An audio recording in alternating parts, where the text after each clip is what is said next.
Having the specifications of original pieces is vital if you want to study a weapon for HEMA. It will tell you what the real weapons meant for combat were like, how they could have been wielded most effectively. For most polearms, studying of original pieces is exceptionally difficult as the original hafts have often rotted away, so the heads were simply refitted. We also see a lot of polearms that were Frankensteined by having pieces of different weapons cobbled together into one piece. As the heads for thrashing flails are made out of wood, this is even more of an issue. They do not have solid heads, so most of them that we find in museums are simply reconstructions. However, I have spent the last couple months looking for original flails, and I've found many. Today I wish to show you 2 originals and 1 reconstruction. All of these flails are from the War Heritage Institute, Arms and Armour Department of the Royal Military Museum, Brussels, in Belgium. The first flail is 200.5 centimeters long with a shaft length of 154 centimeters, a head length of 37.2 centimeters, and a chain length of 10.5 centimeters. The width of the shaft is 3.3 centimeters and the width of the head 5 centimeters. The entire flail weighs about 2.5 kilo. It is dated to the early 17th century. This first flail is already very interesting. The head is adorned with stylish twisted bars. The languettes seem to overlap in places and are broken in others. This piece of languette here seems to have been filed down after it was broken. There are also pieces missing.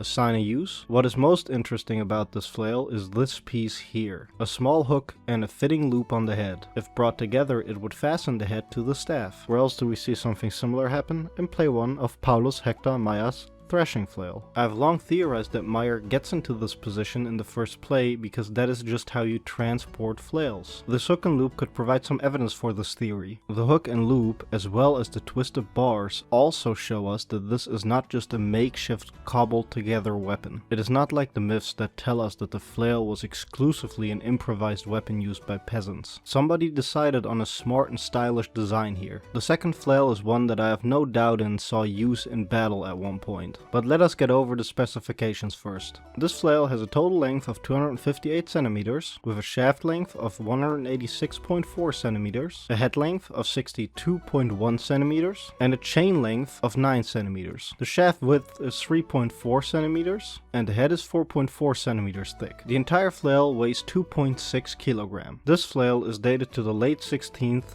to early 17th century. Why I say that this flail was most likely used is the obvious dents on the parts of the flail one would use to parry, specifically the last third. However, that is not all. There are gouges in the shaft here and here. Maybe another polearm struck the shaft there. It is something we can speculate about for a long time. The rest of the flail is also beautifully made. The ring in the middle of the head is adorned with spikes on each side. However, there seems to be a spike missing on one side. Did it break off and was the rest filed down, giving the impression of it now merely being a nail? This flail, much like the first one, seems to have small pieces missing. One thing of note is how large this flail actually is. With over 180 centimeters, the shaft is bigger than on most original flails that I have seen. This flail also does not look makeshift at all, but again professionally made. Once again countering the myth of the exclusively makeshift peasant's weapon. The last flail is the Reconstruction flail. I wish to include this one because we can still learn something from them. They might be based off a piece that really existed. The total length of this flail is 194.4 centimeters, with a shaft length of 155.3 centimeters, a head length of 31.5 centimeters, and a chain length of 9 centimeters. The width of the shaft is 3.4 centimeters and the width of the head 3.2 centimeters. I've talked to the Royal Military Museum about this flail and we both agree that this flail was most likely just a reconstruction. Maybe it was made out of parts from a different flail, Frankenstein, like I said before. Nonetheless, it is a very pretty piece with inset languettes and beautiful spikes. The shaft length fits the average flails of the 16th to 17th century at least. At this point I wish to express my utmost gratitude to Nant Creamers of the War Heritage Institute and to the entire Arms and Armour Department of the Royal Military Museum, Brussels. These flails give us a better understanding about this weapon and show us that this is not merely a makeshift weapon, but something professionally made and professionally used. If you have any more questions or suggestions, feel free to leave them in the comments. We love talking about everything historical fencing. Thank you.